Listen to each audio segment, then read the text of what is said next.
In this video, I'm going to take you through a standing banded or cable chest press.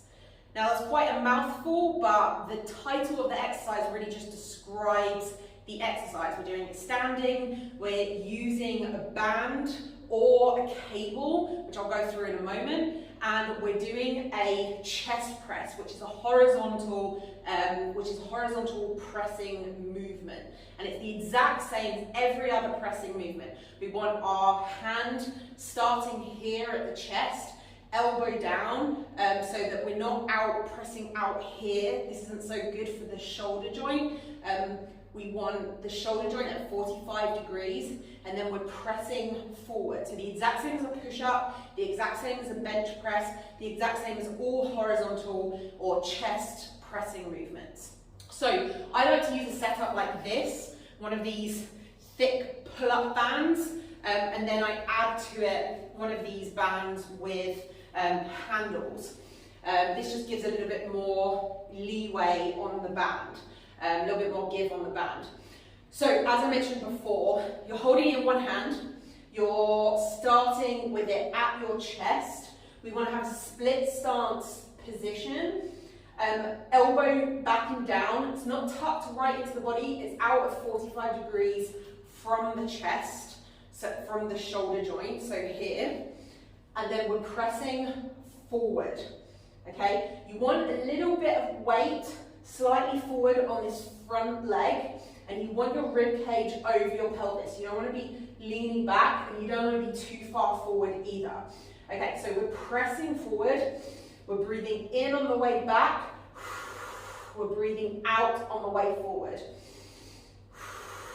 You want to make sure your shoulders and your hips are square and facing forward, and you're not rotating at all as you go through the movement. You also want to make sure that your weight isn't too far back. You want most of your weight on that front foot, and that back foot, the heel just slightly off the floor. So it looks like this. You might also need to be just twisted so that the band isn't directly behind you, but just at a slight angle. Otherwise you might find that the band catches on your arm.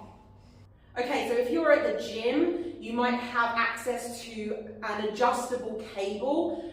You want to set it up at shoulder height, the same as I set up this band, and then you can do the exact same thing. You want to start with a really light weight and add weight really gradually. You'll find you won't need much weight in this movement, and because you're not supported, a little weight will go a long way. It will be really hard to do anything near the sorts of weights that you can bench press. So just to show you the same movement from the front, if I'm in my split stance position, I'm slightly more on my front leg. My hand comes all the way back to my armpit here, elbow back at 45 degrees, and then I'm pressing forward in a punching position. You might just turn the hand just slightly as well. This is a really great pressing movement, especially for the last trimester of pregnancy. That's for two main reasons. One, because logistically getting up and down from the floor, getting up and down under a bench is really, really difficult at this stage. So it's really nice to do standing variations where you don't have to get up and down and move lots of equipment around. It can be really quite cumbersome when you're in this stage of pregnancy. The second reason is because it's unsupported, because you're supporting your body, you're not supported by a bench. It doubles up as a really great core exercise for pregnancy, especially if you're timing it with the breath, you're breathing into your tummy and then breathing out as you press forward. For that same reason, it can be a really great pressing variation for the postpartum rehabilitation phase, when you're rehabilitating your core as well.